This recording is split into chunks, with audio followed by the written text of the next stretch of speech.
Ini adalah intisari dari The Purpose Driven Life. Tujuan hidup yang digerakkan. The Purpose Driven Life. Buku ini adalah panduan 40 hari perjalanan spiritual untuk menemukan jawaban atas pertanyaan terpenting dalam hidup. Untuk apa saya ada di dunia ini? Dengan perspektif ini, Anda akan mengurangi stres, menyederhanakan keputusan, meningkatkan kepuasan, dan yang terpenting, mempersiapkan diri untuk keabadian. Bab 1. Semua berawal dari Tuhan. D1. It all starts with God. Intisari.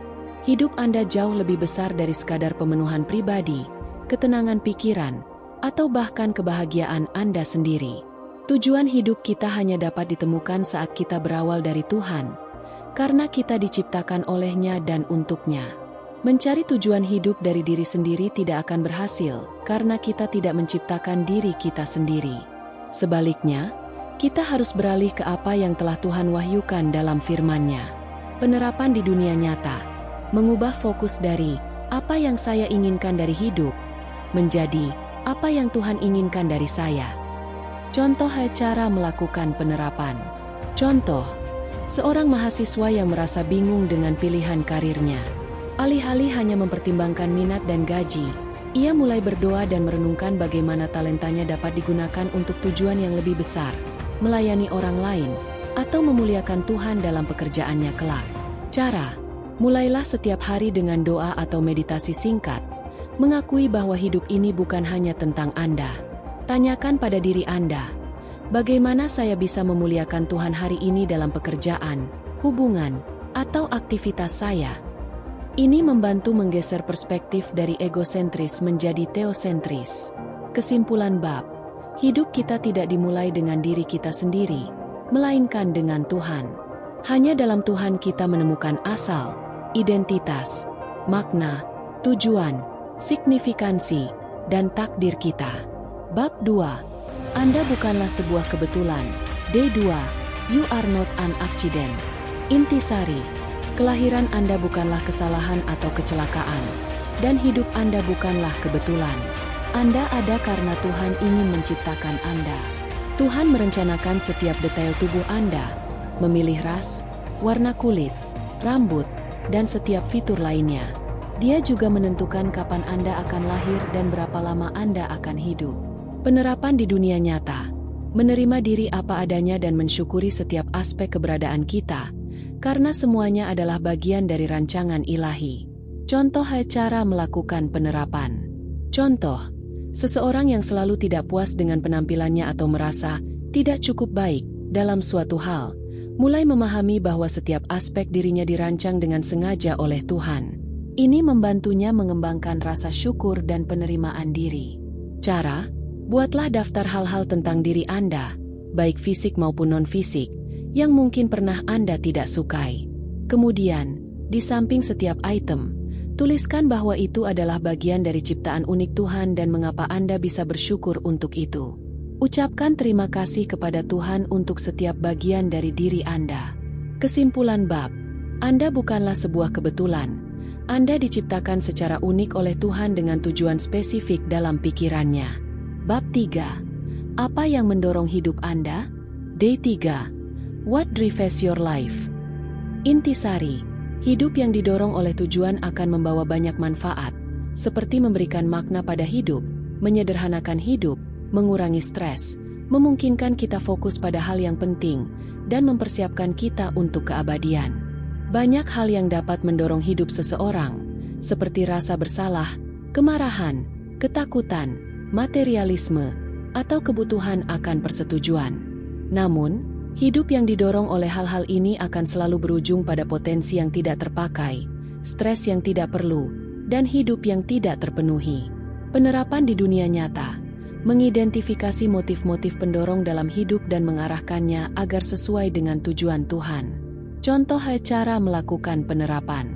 Contoh, seorang eksekutif yang gila kerja menyadari bahwa ia didorong oleh ketakutan akan kegagalan dan kebutuhan akan pengakuan.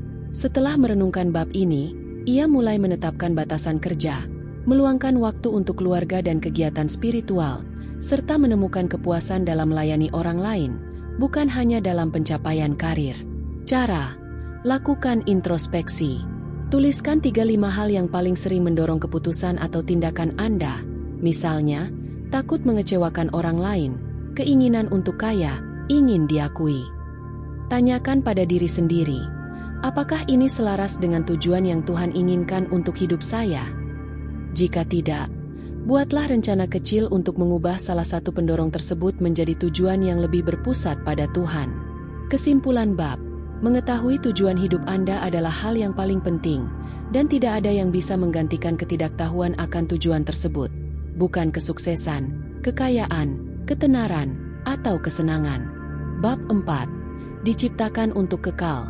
D4. Made to last forever. Intisari, hidup di bumi hanyalah persiapan untuk keabadian. Tuhan menciptakan kita untuk hidup selamanya, dan hidup ini adalah ujian, tugas sementara, dan penugasan. Perspektif ini harus mengubah cara kita memandang hidup, yaitu dengan berinvestasi pada hal-hal yang memiliki nilai kekal, bukan hanya sementara. Penerapan di dunia nyata, mengubah prioritas hidup untuk berinvestasi pada hal-hal yang memiliki dampak kekal. Contoh cara melakukan penerapan. Contoh, seseorang yang sebelumnya fokus menumpuk kekayaan materi mulai menyadari bahwa ia harus berinvestasi pada hubungan, pelayanan, dan pengembangan karakter. Ia mulai menyumbangkan waktu dan uangnya untuk kegiatan amal dan membantu orang lain, karena ia melihat nilai kekalnya. Cara: evaluasi pengeluaran waktu dan uang Anda. Apakah sebagian besar dihabiskan untuk hal-hal yang sementara, hiburan, barang mewah, atau yang kekal, hubungan, pertumbuhan spiritual, membantu orang lain? Tetapkan satu area kecil untuk mengubah prioritas. Misalnya, meluangkan 15 menit setiap hari untuk membaca Alkitab atau menelepon seorang teman yang membutuhkan dukungan. Kesimpulan bab, Anda tidak akan pernah merasa benar-benar puas di bumi, karena Anda diciptakan untuk lebih dari itu.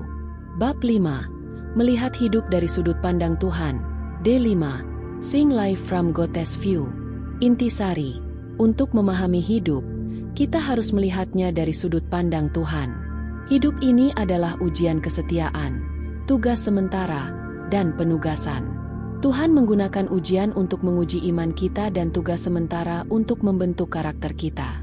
Penerapan di dunia nyata, mengembangkan perspektif ilahi terhadap tantangan dan kesulitan hidup, melihatnya sebagai kesempatan untuk pertumbuhan dan pembelajaran. Contoh cara melakukan penerapan. Contoh, ketika menghadapi kegagalan dalam pekerjaan, seseorang yang melihat hidup dari sudut pandang Tuhan tidak akan langsung putus asa. Ia akan bertanya, apa yang bisa saya pelajari dari ini? Bagaimana Tuhan dapat menggunakan pengalaman ini untuk membentuk karakter saya, atau untuk melayani orang lain di masa depan? Cara: saat menghadapi kesulitan atau tantangan, jangan hanya bertanya, mengapa ini terjadi pada saya? Sebaliknya, tanyakan, apa yang Tuhan ingin saya pelajari dari ini? Atau, bagaimana saya bisa menggunakan situasi ini untuk bertumbuh dan memuliakan Dia? Cobalah menuliskan refleksi ini dalam jurnal.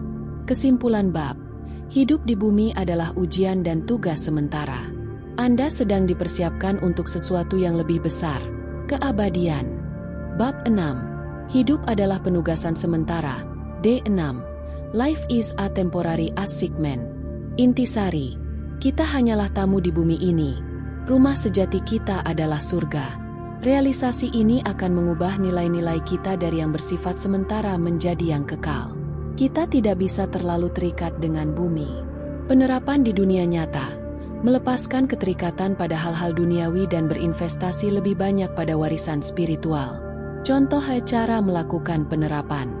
Contoh, keluarga yang sebelumnya menghabiskan sebagian besar penghasilannya untuk liburan mewah dan barang-barang konsumsi, mulai menyalurkan sebagian besar dananya untuk mendukung misi dan pendidikan anak-anak di daerah terpencil, melihatnya sebagai investasi di kerajaan surga. Cara: evaluasi aset dan waktu Anda. Apakah Anda terlalu banyak menginvestasikan pada hal-hal yang akan berlalu? Misalnya, harta benda yang tidak perlu, waktu luang yang berlebihan tanpa tujuan?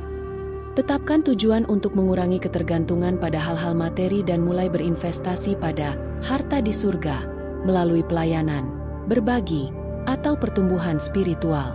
Kesimpulan bab, Kita tidak ditakdirkan untuk merasa benar-benar bahagia di bumi, karena kita diciptakan untuk sesuatu yang jauh lebih baik. Bab 7. Alasan untuk segala sesuatu. Day 7. The reason for everything. Intisari. Hidup adalah tentang memuliakan Tuhan. Kemuliaan Tuhan adalah tujuan tertinggi dari segala sesuatu yang Tuhan ciptakan, dan itu harus menjadi tujuan utama hidup kita. Memuliakan Tuhan berarti mengasihinya, menjadi seperti Dia, melayani Dia, dan memberitakannya kepada orang lain. Penerapan di dunia nyata menjadikan kemuliaan Tuhan sebagai motivasi utama di balik setiap tindakan dan keputusan. Contoh cara melakukan penerapan. Contoh, seorang seniman yang dulu menciptakan karya seni hanya untuk ketenaran pribadi, kini berkreasi dengan tujuan memuliakan Tuhan, menggunakan bakatnya untuk menginspirasi dan membawa pesan positif kepada orang lain. Cara, sebelum melakukan sesuatu, tanyakan pada diri sendiri, apakah ini akan memuliakan Tuhan?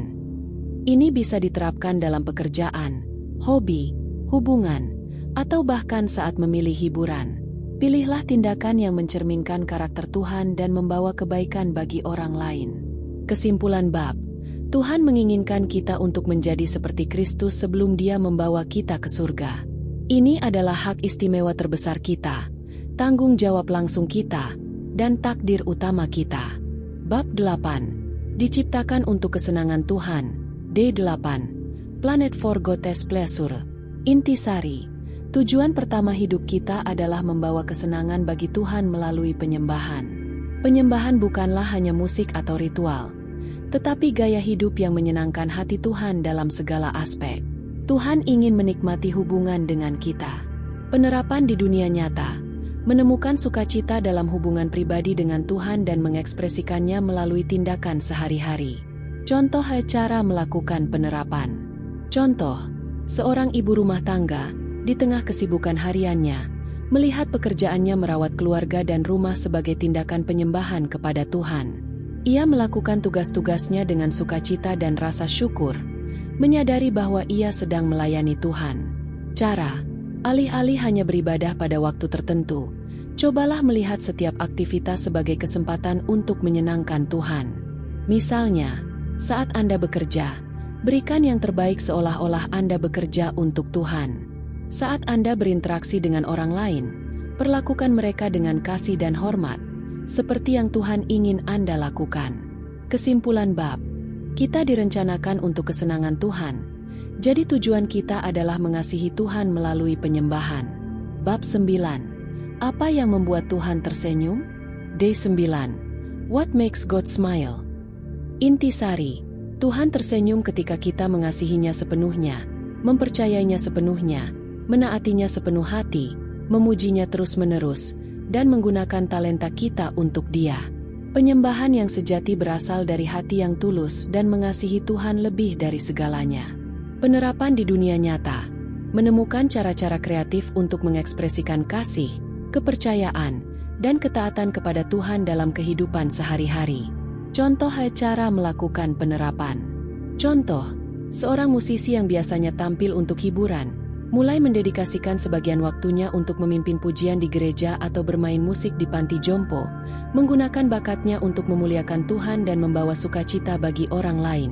Cara, pilih satu area di mana Anda ingin meningkatkan penyembahan Anda. Jika Anda ingin lebih percaya kepada Tuhan, mulailah dengan menyerahkan satu kekhawatiran Anda kepadanya dalam doa setiap hari.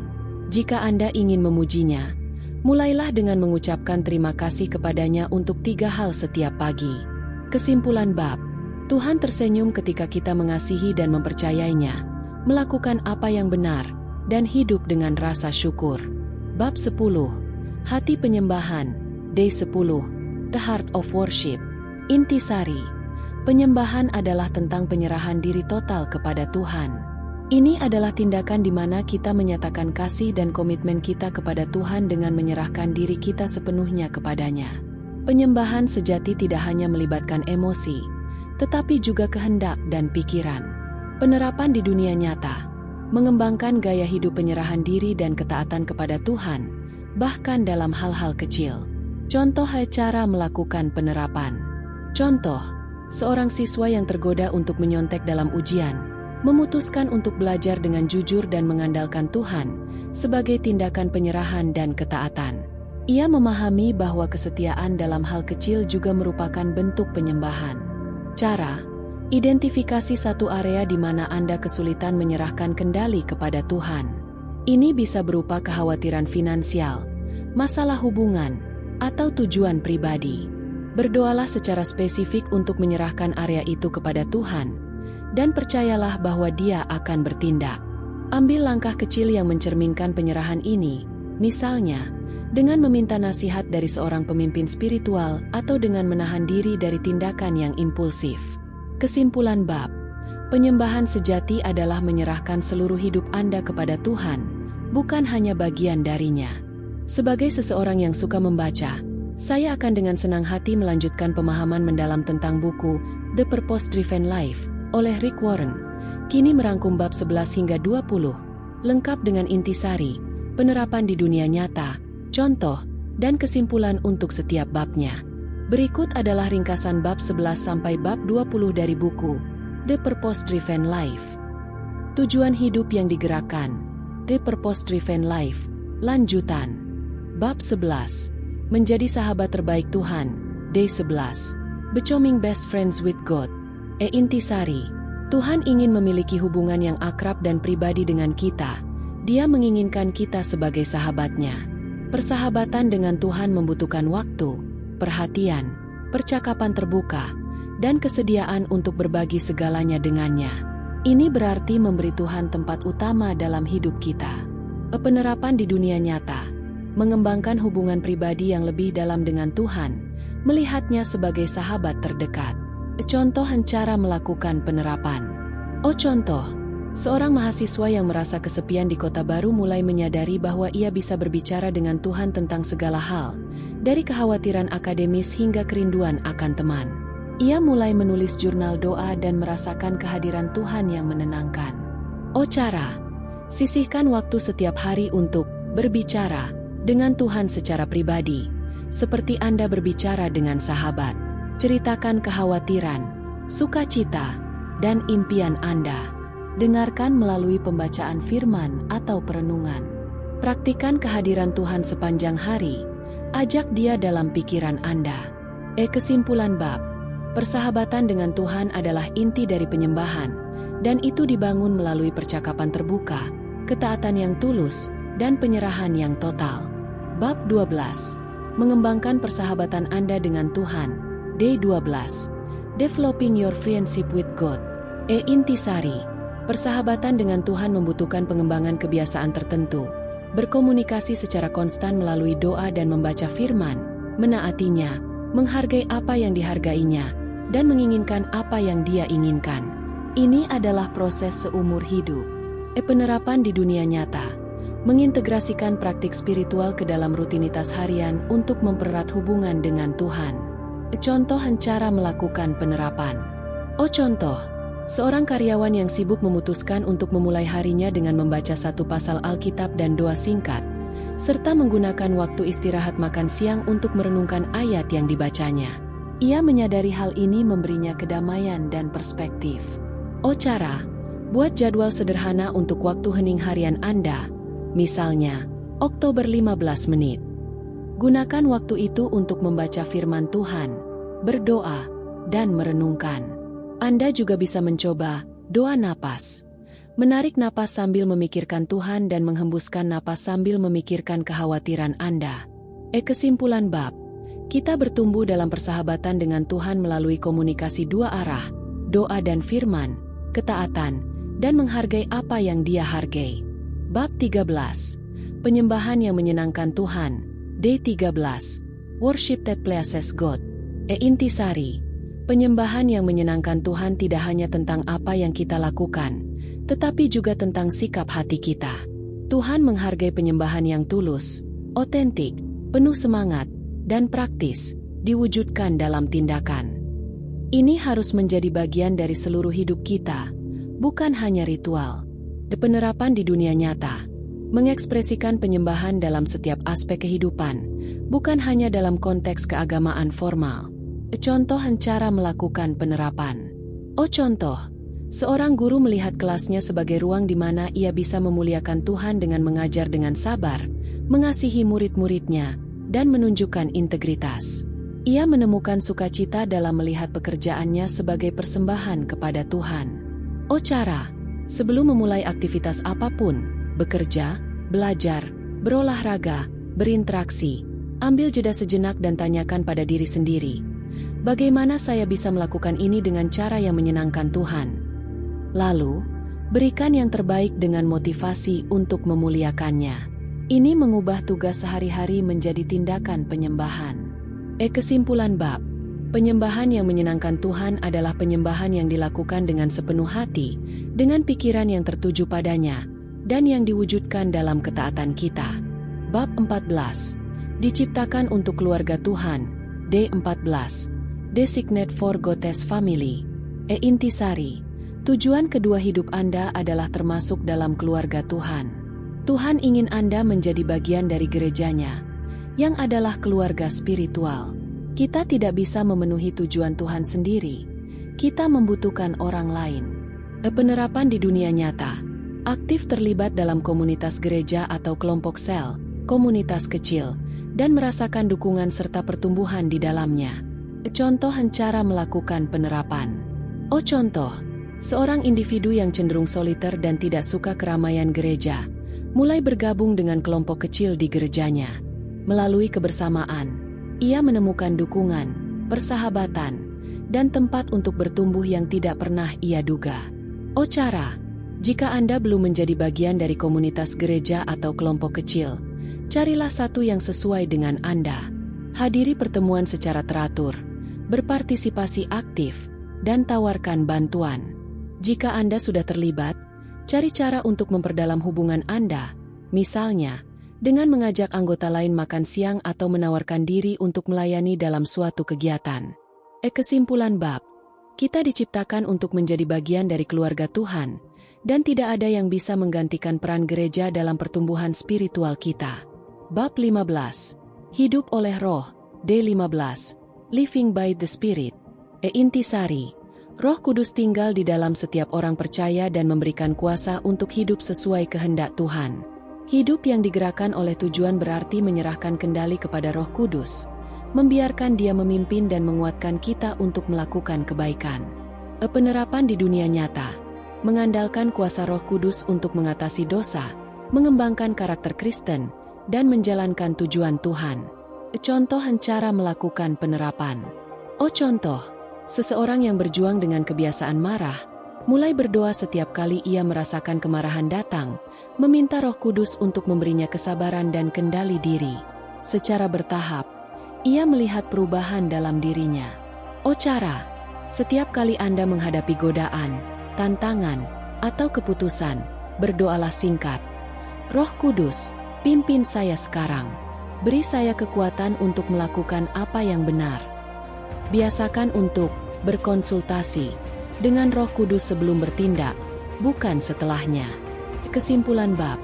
Roh Kudus adalah kekuatan pendorong di balik tujuan hidup kita, memberikan kita kemampuan untuk hidup seperti yang Tuhan inginkan. Bab 16. Diuji oleh kesulitan. D16. Tested by trouble. Intisari. Tuhan mengizinkan kesulitan dalam hidup kita bukan untuk menghukum, tetapi untuk menguji iman kita, membersihkan karakter kita, dan mempersiapkan kita untuk tujuan yang lebih besar. Kesulitan adalah bagian tak terhindarkan dari pertumbuhan spiritual. Penerapan di dunia nyata. Menghadapi kesulitan dengan sikap iman, melihatnya sebagai kesempatan untuk bertumbuh dan belajar. Contoh cara melakukan penerapan. Contoh.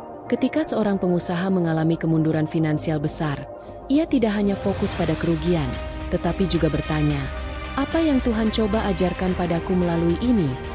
Ia belajar tentang kesabaran, ketergantungan pada Tuhan, dan prioritas yang lebih sehat. Cara. Ketika Anda menghadapi masalah, alih-alih bertanya, mengapa saya? Tanyakan, apa yang Tuhan ingin saya pelajari dari ini? Atau, bagaimana Dia bisa menggunakan ini untuk kebaikan saya dan kemuliaannya? Tuliskan pelajaran yang Anda dapatkan dari setiap kesulitan. Kesimpulan bab.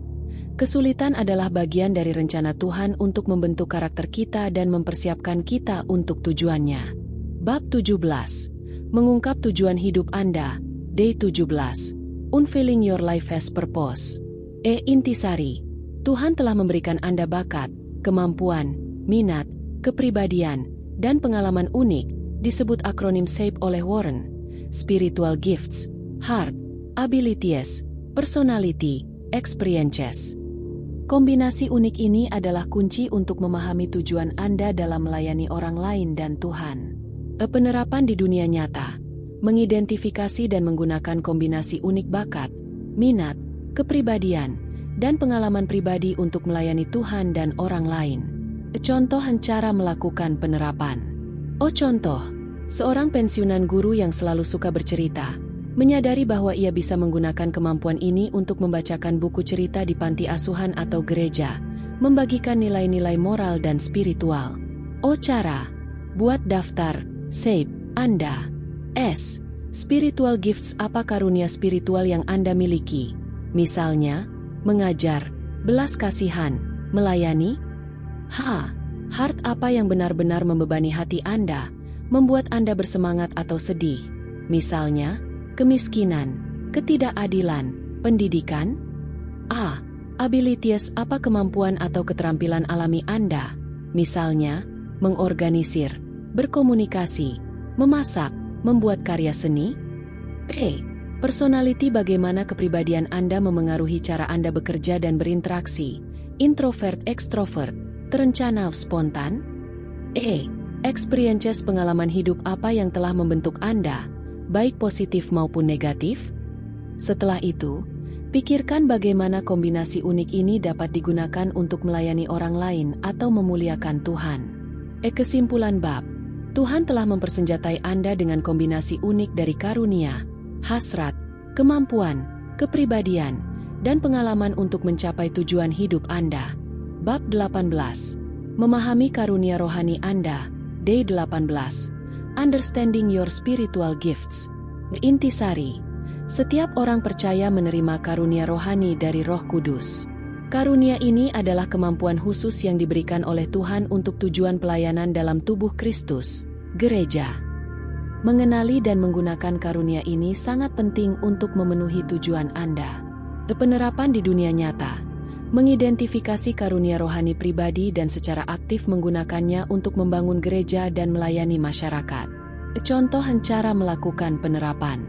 Contoh. Seseorang yang memiliki karunia belas kasihan mungkin akan merasa terdorong untuk mengunjungi orang sakit, mendengarkan masalah teman, atau terlibat dalam pekerjaan sosial. Ia menggunakan karunia-Nya untuk membawa penghiburan dan dukungan. Cara. Ikuti tes karunia rohani yang banyak tersedia secara online atau di gereja. Setelah itu, carilah kesempatan untuk mempraktikkan karunia tersebut. Jika Anda memiliki karunia mengajar, tawarkan diri untuk mengajar kelas minggu atau memimpin studi Alkitab. Jika Anda memiliki karunia pelayanan, tawarkan bantuan di acara gereja atau komunitas. Kesimpulan bab. Karunia rohani Anda adalah alat yang Tuhan berikan untuk melayaninya dan orang lain secara efektif. Bab 19. Melepaskan hati Anda. Day 19. Releasing your heart. Intisari. Hati atau hasrat Anda adalah apa yang Anda pedulikan secara mendalam, apa yang membuat Anda bersemangat, bahagia, atau marah. Tuhan telah menanamkan hasrat ini dalam diri Anda untuk tujuannya. Melayani Tuhan dengan hati yang bersemangat adalah bagian dari penyembahan yang menyenangkan Dia. Penerapan di dunia nyata. Menemukan dan mengikuti hasrat, passion, yang selaras dengan nilai-nilai Kristiani dan menggunakannya untuk melayani orang lain. Contoh cara melakukan penerapan. Contoh, seorang pecinta hewan yang merasa sedih melihat hewan telantar, mulai menjadi sukarelawan di penampungan hewan dan mengadvokasi hak-hak hewan, melihatnya sebagai cara untuk menunjukkan belas kasihan Tuhan kepada ciptaannya. Cara. Pikirkan tentang apa yang membuat Anda bersemangat atau bahkan marah karena ketidakadilan. Area mana yang Anda rasa paling ingin Anda perbaiki atau layani? Ini mungkin petunjuk tentang hati Anda. Carilah cara untuk menginvestasikan waktu dan energi Anda dalam hal-hal yang benar-benar Anda pedulikan, yang juga selaras dengan tujuan Tuhan. Kesimpulan bab. Hati Anda mengungkapkan apa yang Tuhan ingin Anda lakukan. Bab 20. Diberdayakan oleh kemampuan Anda. Day 20. Empowered by your abilities. Intisari. Tuhan juga telah memberikan Anda kemampuan alami dan keterampilan yang dapat Anda gunakan untuk melayaninya. Setiap kemampuan yang Anda miliki, tidak peduli seberapa besar atau kecil, dapat digunakan untuk memuliakan Tuhan jika digunakan dengan tujuan yang benar. Penerapan di dunia nyata, mengidentifikasi dan mengembangkan kemampuan alami Anda untuk melayani Tuhan dan sesama. Contoh cara melakukan penerapan. Contoh. Seorang programmer yang terampil memutuskan untuk menggunakan kemampuannya untuk membuat situs web gratis bagi organisasi nirlaba Kristen, atau mengembangkan aplikasi yang membantu orang belajar Alkitab. Cara. Buat daftar semua kemampuan dan keterampilan yang Anda miliki, misalnya, menulis, berbicara di depan umum, memasak, memperbaiki barang, mengelola, mendengarkan. Lalu, pikirkan bagaimana setiap kemampuan ini dapat digunakan dalam pelayanan. Tawarkan keahlian Anda di gereja, organisasi amal, atau kepada individu yang membutuhkan. Kesimpulan bab. Kemampuan Anda bukanlah sebuah kebetulan. Itu adalah alat yang Tuhan berikan untuk Anda gunakan dalam melayaninya. Bab 21. Memahami kepribadian Anda. Day 21. Understanding your personality. Intisari.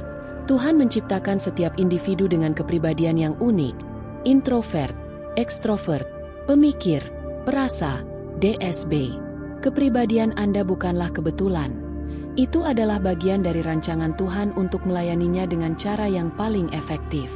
Memahami bagaimana kepribadian Anda memengaruhi pelayanan Anda akan membantu Anda menemukan tempat yang tepat dalam keluarga Tuhan. Penerapan di dunia nyata. Menggunakan pemahaman tentang kepribadian diri untuk menemukan area pelayanan yang paling sesuai dan efektif. Contoh cara melakukan penerapan. Contoh. Seorang introvert yang merasa tidak nyaman dengan peran kepemimpinan di depan umum, menemukan bahwa ia bisa melayani dengan sangat baik melalui tugas-tugas di belakang layar seperti mengelola data gereja atau menulis materi.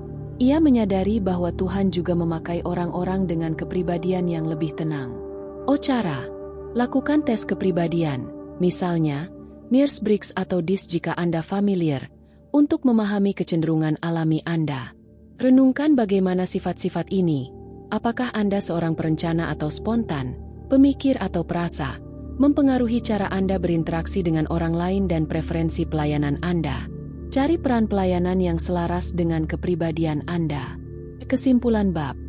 Kepribadian Anda adalah anugerah Tuhan yang dapat digunakan untuk kemuliaannya dalam pelayanan.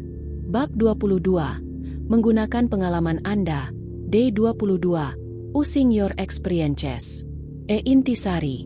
Pengalaman hidup Anda, baik yang baik maupun yang buruk, sukses maupun gagal, berkat maupun penderitaan, semuanya adalah bagian dari persiapan Tuhan untuk tujuan Anda.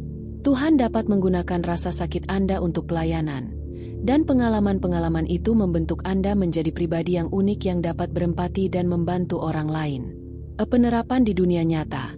Mengubah pengalaman hidup, terutama yang sulit, menjadi sarana untuk melayani dan memberi harapan kepada orang lain. Contoh cara melakukan penerapan. Contoh. Seseorang yang pernah berjuang dengan kecanduan, setelah pulih, memutuskan untuk menjadi mentor bagi orang lain yang menghadapi masalah serupa, menggunakan kisah dan pemahamannya untuk memberi dukungan dan harapan. Cara. Renungkan pengalaman hidup Anda yang signifikan, baik kegembiraan maupun kesulitan. Tanyakan pada diri sendiri, bagaimana Tuhan telah menggunakan atau dapat menggunakan pengalaman ini untuk membantu orang lain. Jika ada pengalaman menyakitkan, pikirkan bagaimana Anda dapat menggunakan empati dan kebijaksanaan yang Anda peroleh untuk menjadi berkat bagi seseorang yang menghadapi hal serupa. Kesimpulan bab. Tuhan tidak membuang pengalaman apapun. Dia akan menggunakannya untuk membentuk Anda dan mempersiapkan Anda untuk melayani orang lain. Bab 23. Bagaimana pelayan sejati berpikir? Day 23. How real servants think. Intisari. Tujuan ketiga hidup Anda adalah didedikasikan untuk pelayanan. Pelayan sejati berpikir seperti seorang pelayan, yaitu menganggap diri mereka sebagai pelayan, berfokus pada kebutuhan orang lain, berpikir tentang pelayanan daripada prestise, dan melayani dengan tulus. Penerapan di dunia nyata, mengembangkan pola pikir yang berorientasi pada pelayanan, menempatkan kebutuhan orang lain di atas kepentingan diri sendiri. Contoh cara melakukan penerapan. Contoh, seorang manajer proyek, alih-alih hanya berfokus pada hasil akhir, mulai lebih memperhatikan kebutuhan timnya, memberikan dukungan, dan memastikan kesejahteraan mereka. Ia menyadari bahwa melayani timnya pada akhirnya meningkatkan produktivitas dan moral.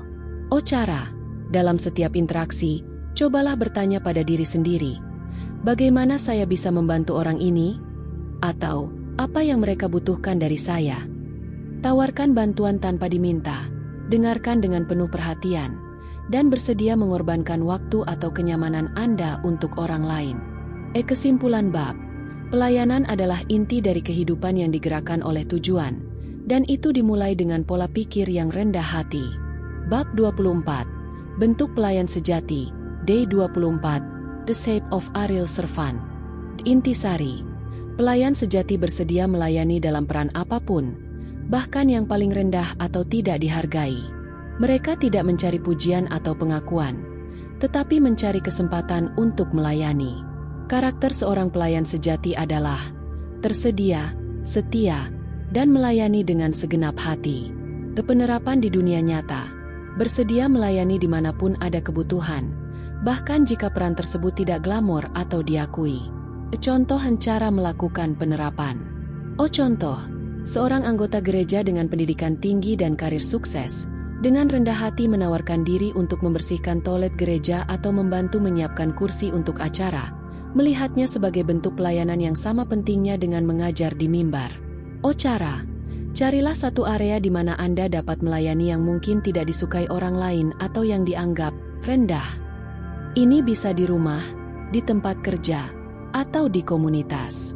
Lakukan dengan sukacita dan tanpa mencari pujian, hanya untuk melayani Tuhan dan orang lain. Kesimpulan bab, pelayan sejati memiliki kerendahan hati dan bersedia melayani dimanapun Tuhan menempatkan mereka. Bab 25, hati seorang pelayan, Day 25, The Heart of a Servant. Intisari, Tuhan mencari pelayan yang tulus dan memiliki hati yang murni, yang melayani karena kasih, bukan karena kewajiban atau untuk mendapatkan sesuatu. Pelayan sejati melayani karena mereka mengasihi Tuhan dan mengasihi orang lain. Penerapan di dunia nyata, melayani dengan motivasi yang benar, kasih dan kerendahan hati, bukan untuk keuntungan pribadi atau pengakuan. Contoh cara melakukan penerapan. Contoh, seorang relawan di dapur umum, meskipun tidak ada yang melihat, dengan cermat menyiapkan makanan dan membersihkan dengan teliti, karena ia melayani bukan untuk pujian manusia tetapi untuk Tuhan dan orang-orang yang akan makan. Cara, sebelum Anda melayani atau melakukan tindakan kebaikan, periksa motif hati Anda. Apakah Anda melakukannya untuk terlihat baik, atau karena Anda sungguh-sungguh ingin membantu dan mengasihi? Jika motivasi Anda tidak murni, mintalah Tuhan untuk mengubah hati Anda. Latih diri untuk melayani secara diam-diam. Kesimpulan bab, hati seorang pelayan termotivasi oleh kasih yang murni kepada Tuhan dan sesama, bukan oleh keinginan untuk mendapatkan pujian atau keuntungan. Bab 26, pelayan Tuhan, Day 26, God as Servants.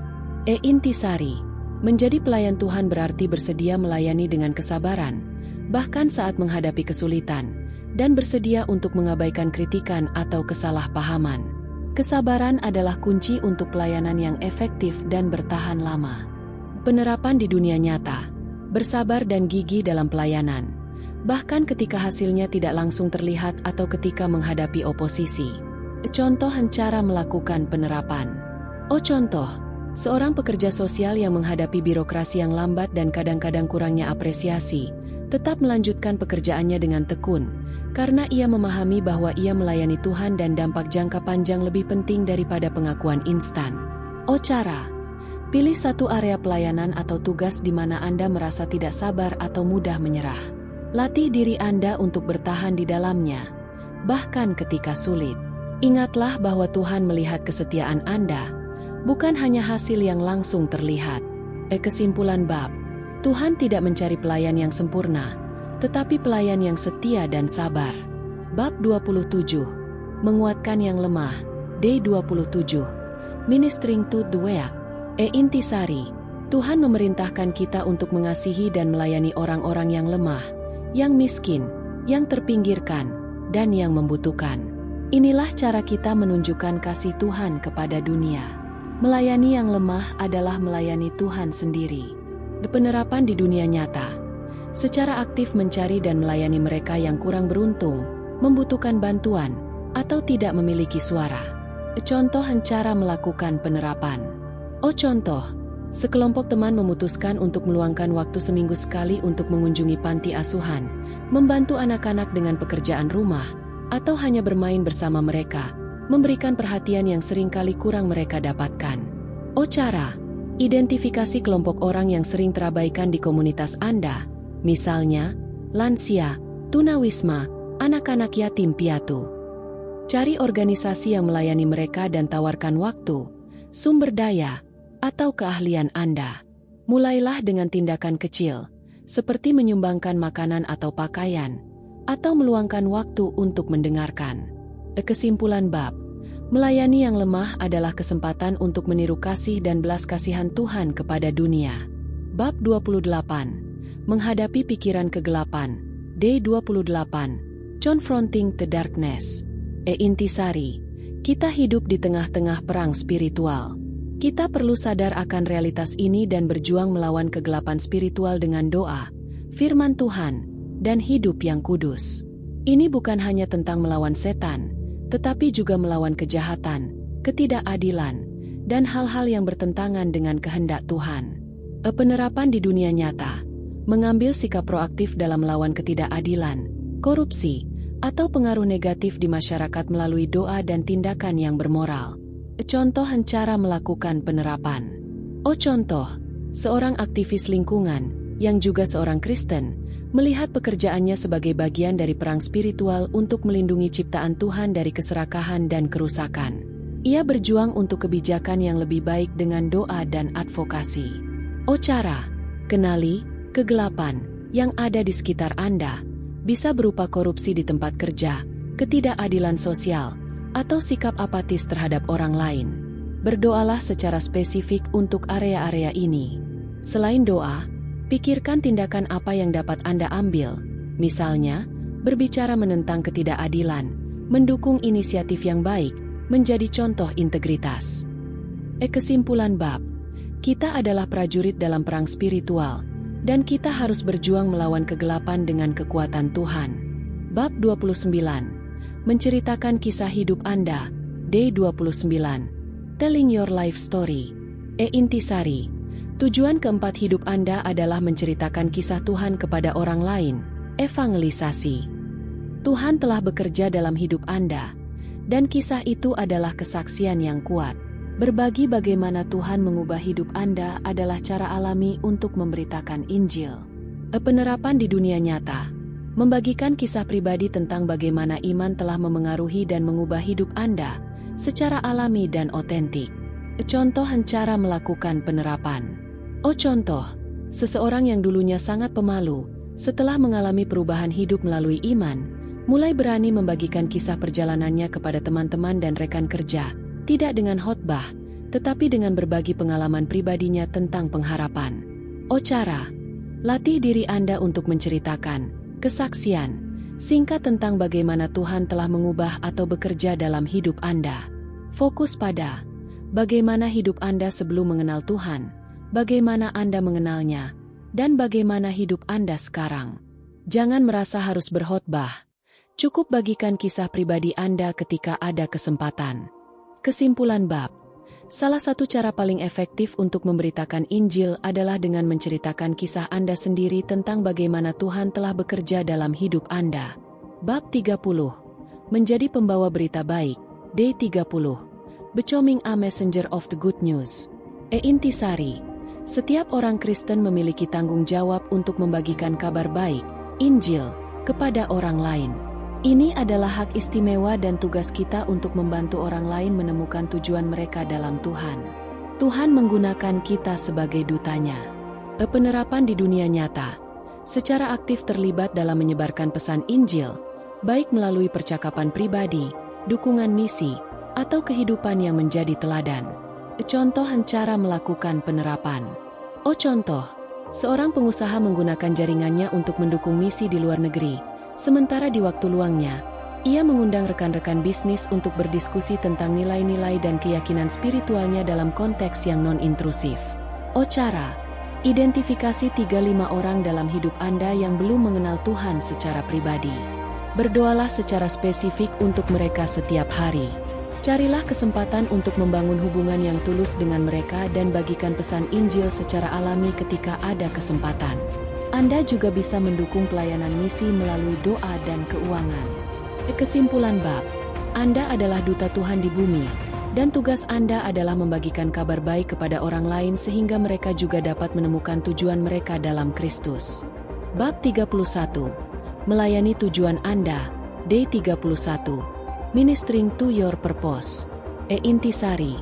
Tujuan kelima hidup Anda adalah melakukan misi. Misi ini adalah untuk membagikan Injil dan membantu orang lain menemukan tujuan mereka dalam Tuhan. Ini melibatkan penyampaian pesan Injil, melayani orang lain, dan menunjukkan kasih Kristus di dunia. Penerapan di dunia nyata. Secara aktif terlibat dalam penyebaran Injil, baik melalui percakapan, pelayanan, atau mendukung misi global. Contoh cara melakukan penerapan. Contoh, seorang guru yang menyadari bahwa ia dapat menjangkau murid-muridnya tidak hanya melalui mata pelajaran, tetapi juga dengan menunjukkan kasih Kristus dalam perilakunya, mendengarkan mereka, dan sesekali membagikan perspektif iman secara alami. Cara, mulailah dengan menanyakan pada diri sendiri, siapa yang dapat saya pengaruhi untuk tujuan Tuhan di sekitar saya? Itu bisa teman, keluarga, rekan kerja, atau tetangga. Carilah kesempatan untuk berbagi iman Anda melalui tindakan kasih atau percakapan yang tulus. Dukung pekerjaan misionaris melalui doa dan dukungan finansial. Kesimpulan bab. Setiap orang percaya dipanggil untuk ambil bagian dalam misi Tuhan di dunia, yaitu membagikan kabar baik. Bab 32. Menggunakan Tuhan untuk kehormatannya. Day 32. Using God for His glory. Intisari. Kita diciptakan untuk memuliakan Tuhan, dan ini adalah tujuan utama kita. Kita memuliakan Tuhan ketika kita mengasihinya, menjadi seperti Dia, melayani Dia, dan memberitakan Dia. Ini adalah bagaimana kita hidup yang purpose-driven. Penerapan di dunia nyata, mengarahkan setiap aspek kehidupan, pekerjaan, hubungan, hobi, untuk memuliakan Tuhan. Contoh cara melakukan penerapan. Contoh, seorang chef yang passion dengan masakannya, tidak hanya berfokus pada rasa dan presentasi, tetapi juga memikirkan bagaimana ia bisa menggunakan keahliannya untuk menyenangkan Tuhan, mungkin dengan menyediakan makanan untuk acara amal atau menunjukkan kemurahan hati melalui hidangan. Cara, setiap kali Anda memulai suatu kegiatan, luangkan waktu sejenak untuk berdoa. Tuhan, bagaimana saya bisa memuliakan MU melalui ini? Entah itu menyelesaikan tugas pekerjaan, melakukan hobi, atau menghabiskan waktu dengan keluarga. Sadari bahwa Anda dapat melakukannya untuk kemuliaannya. Kesimpulan bab. Segala sesuatu yang kita lakukan haruslah untuk memuliakan Tuhan, karena itulah tujuan utama penciptaan kita. Bab 33. Bagaimana saya tumbuh? Day 33. How I grow. Intisari. Pertumbuhan spiritual adalah proses seumur hidup yang melibatkan disiplin pribadi dan komunitas. Ini bukan peristiwa satu kali, tetapi perjalanan yang berkelanjutan. Tuhan ingin kita terus bertumbuh dalam karakter dan pemahaman akan kehendak-Nya. Penerapan di dunia nyata. Menerapkan disiplin spiritual secara konsisten dan mencari lingkungan yang mendukung pertumbuhan rohani. Contoh cara melakukan penerapan. Contoh, seorang individu yang merasa stagnan dalam imannya memutuskan untuk bergabung dengan kelompok studi Alkitab, meminta pertanggungjawaban dari teman rohani, dan berkomitmen untuk membaca satu pasal Alkitab setiap hari. Cara, Buat rencana pertumbuhan spiritual yang realistis. Ini bisa berupa membaca Alkitab setiap hari, berdoa, mengikuti ibadah, atau bergabung dengan kelompok kecil. Yang penting adalah konsistensi dan kemauan untuk belajar dan berubah. Kesimpulan bab. Pertumbuhan spiritual adalah hasil dari pilihan yang disengaja untuk dekat dengan Tuhan dan komunitas iman. Bab 34. Memanfaatkan bakat Anda. D34. Maximizing your talents. Intisari. Tuhan telah memberi setiap orang bakat dan kemampuan. Dia ingin kita menggunakannya untuk melayaninya dan orang lain. Bakat kita bukanlah untuk disimpan, melainkan untuk diinvestasikan dan digandakan demi kerajaan Allah. Penerapan di dunia nyata. Mengidentifikasi dan mengembangkan bakat atau keterampilan yang dimiliki, lalu menggunakannya untuk pelayanan. Contoh cara melakukan penerapan. Contoh, seorang desainer grafis yang terampil menawarkan diri untuk membuat materi promosi untuk gereja atau organisasi nirlaba lokal, menggunakan keahliannya untuk mendukung tujuan yang lebih besar. Cara, buat daftar bakat atau keterampilan Anda, misalnya, berbicara, menulis, memasak, mengelola keuangan, musik, seni. Pikirkan bagaimana setiap bakat ini dapat digunakan untuk melayani Tuhan atau orang lain. Tawarkan bakat Anda secara sukarela di gereja atau komunitas Anda. Kesimpulan bab. Bakat Anda adalah anugerah dari Tuhan yang harus digunakan untuk kemuliaannya dan kebaikan sesama. Bab 35. Mengubah dunia. D35. Changing the world. Intisari. Tuhan ingin kita menjadi agen perubahan di dunia. Kita dipanggil untuk menjadi garam dan terang, memengaruhi masyarakat di sekitar kita dengan nilai-nilai kerajaan Allah. Ini bukan hanya tentang evangelisasi, tetapi juga tentang keadilan sosial dan belas kasihan. Penerapan di dunia nyata, terlibat aktif dalam isu-isu sosial dan lingkungan, serta menjadi teladan nilai-nilai Kristen di lingkungan masing-masing. Contoh cara melakukan penerapan. Contoh, sekelompok orang percaya di lingkungan tertentu berinisiatif membersihkan taman umum, mengadakan kegiatan bagi anak-anak yang kurang beruntung, atau mengadvokasi isu keadilan, menunjukkan kasih Kristus dalam tindakan nyata. Cara, identifikasi satu masalah di komunitas Anda yang Anda pedulikan, misalnya, tunawisma, masalah lingkungan, kurangnya pendidikan. Kemudian, cari cara untuk terlibat, apakah itu melalui sukarela, menyumbang, atau mengadvokasi perubahan kebijakan. Mulailah dari yang kecil, tetapi lakukan sesuatu. Kesimpulan bab. Kita dipanggil untuk menjadi agen perubahan yang memengaruhi dunia dengan kasih dan kebenaran Tuhan. Bab 36. Tidak ada yang terbuang. D36. Nothing is wasted. Intisari. Tuhan tidak membuang apapun dalam hidup kita, bahkan kesalahan, kegagalan, dan penderitaan. Dia dapat menebus dan menggunakan setiap pengalaman, bahkan yang menyakitkan, untuk tujuannya dan untuk kebaikan kita. Ini adalah bagian dari rencananya untuk membentuk karakter kita. Penerapan di dunia nyata, melihat kembali pengalaman masa lalu, terutama yang sulit, dengan mata iman, memahami bagaimana Tuhan dapat menggunakannya untuk kebaikan. Contoh cara melakukan penerapan. Contoh, seseorang yang pernah mengalami kegagalan bisnis besar, kemudian menggunakan pelajaran yang diperoleh dari kegagalan tersebut untuk menasihati orang lain yang ingin memulai usaha, mencegah mereka membuat kesalahan yang sama. Cara, pikirkan tentang pengalaman paling menyakitkan atau kegagalan terbesar dalam hidup Anda. Tanyakan pada diri sendiri, apa yang saya pelajari dari ini? Bagaimana Tuhan dapat menggunakan pengalaman ini untuk membantu orang lain atau membentuk saya menjadi pribadi yang lebih baik? Berdoalah untuk kemampuan melihat kebaikan Tuhan di tengah kesulitan. Kesimpulan bab. Tuhan adalah penebus yang luar biasa. Dia dapat menggunakan setiap bagian dari hidup kita, bahkan yang menyakitkan, untuk kemuliaannya. Bab 37. Mengingat tujuan Anda. D37.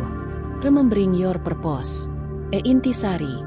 Penting untuk terus-menerus mengingat dan mengulang kembali tujuan hidup kita yang diberikan Tuhan agar tidak menyimpang. Hidup yang digerakkan oleh tujuan membutuhkan pengingat yang konstan dan komitmen yang berkelanjutan. Penerapan di dunia nyata. Menciptakan pengingat visual dan praktis tentang tujuan hidup Anda untuk tetap fokus. Contoh cara melakukan penerapan. Contoh. Seseorang menempelkan kutipan ayat Alkitab atau kata-kata kunci tentang tujuan hidupnya di meja kerja, di dalam mobil, atau sebagai latar belakang ponsel, sebagai pengingat visual harian. Cara. Buat daftar 5 tujuan hidup Anda, seperti yang dijelaskan dalam buku ini. Penyembahan, komunitas, pertumbuhan, pelayanan, misi. Tempelkan di tempat yang sering Anda lihat. Tinjau setiap pagi atau malam, dan tanyakan pada diri sendiri, apakah saya hidup sesuai tujuan saya hari ini? Kesimpulan bab, agar hidup kita tetap terarah, kita harus secara aktif dan terus-menerus mengingat tujuan yang telah Tuhan berikan kepada kita. Bab 38, menjalani hidup yang digerakkan oleh tujuan. Day 38. Living a Purpose-Driven Life. Intisari, menerapkan prinsip-prinsip ini membutuhkan komitmen seumur hidup. Ini adalah pilihan harian untuk hidup sesuai dengan tujuan Tuhan. Hidup yang digerakkan oleh tujuan akan menghasilkan kedamaian, sukacita, dan dampak yang abadi. Penerapan di dunia nyata, membuat pilihan sadar setiap hari untuk hidup sesuai dengan tujuan yang telah Tuhan tetapkan. Contoh cara melakukan penerapan. Contoh, ketika dihadapkan pada 2 pilihan, misalnya, menghabiskan waktu luang untuk hiburan semata atau untuk pelayanan, seorang individu secara sadar memilih yang selaras dengan tujuannya untuk bertumbuh dan melayani. Cara, sebelum membuat keputusan besar atau memulai hari, tanyakan pada diri sendiri, bagaimana keputusan atau tindakan ini selaras dengan tujuan Tuhan untuk hidup saya? Buat keputusan-keputusan kecil setiap hari yang mencerminkan komitmen Anda untuk hidup yang digerakkan oleh tujuan. Kesimpulan bab, hidup yang digerakkan oleh tujuan adalah hidup yang terus-menerus menyerah kepada kehendak Tuhan dan mencari kesempatan untuk melayaninya. Bab 39. Waktu terbaik untuk hidup. Day 39. The best time to live. Intisari, Tuhan telah menetapkan waktu Anda di bumi dan ingin Anda hidup sepenuhnya dalam waktu yang telah Dia berikan. Setiap momen berharga dan harus digunakan untuk kemuliaan-Nya. Ini adalah tentang hidup di masa kini dengan tujuan yang jelas. Penerapan di dunia nyata, menghargai dan menggunakan waktu dengan bijak, fokus pada apa yang paling penting. Contoh cara melakukan penerapan.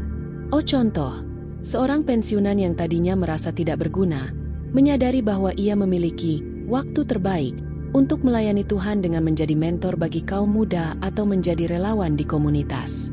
Cara, lakukan audit waktu Anda. Di mana waktu Anda dihabiskan? Identifikasi area di mana Anda dapat mengurangi kegiatan yang tidak produktif dan menginvestasikan waktu lebih banyak pada hal-hal yang memiliki makna kekal, hubungan, pelayanan, pertumbuhan spiritual. Kesimpulan bab, jangan menunda untuk hidup sesuai tujuan Tuhan. Waktu terbaik untuk melakukannya adalah sekarang. Bab 40. Hidup untuk keabadian. Day 40. Living for Eternity. Intisari, hidup ini adalah persiapan untuk keabadian. Apa yang kita lakukan di bumi akan memiliki dampak kekal di surga. Kita harus hidup dengan perspektif kekal, berinvestasi pada hal-hal yang akan bertahan, dan mempersiapkan diri untuk saat kita bertemu dengan Tuhan. Penerapan di dunia nyata, menjadikan kehidupan ini sebagai persiapan yang serius untuk kekekalan, dengan prioritas yang sesuai. Contoh cara melakukan penerapan. Contoh, seorang individu yang sebelumnya fokus menumpuk kekayaan, kini mulai berinvestasi pada harta di surga, dengan menyumbangkan sebagian besar pendapatannya untuk misi dan amal, serta menghabiskan waktu lebih banyak untuk membangun hubungan yang berarti. Cara, pikirkan tentang warisan apa yang ingin Anda tinggalkan, bukan hanya dalam hal materi, tetapi juga spiritual. Fokus pada membangun karakter yang menyenangkan Tuhan dan memengaruhi orang lain untuk kebaikan. Ingatlah bahwa setiap tindakan memiliki konsekuensi kekal. Kesimpulan bab, hidup ini adalah ujian dan kesempatan untuk mempersiapkan diri bagi keabadian. Tujuan kita di bumi akan menentukan posisi kita di kekekalan.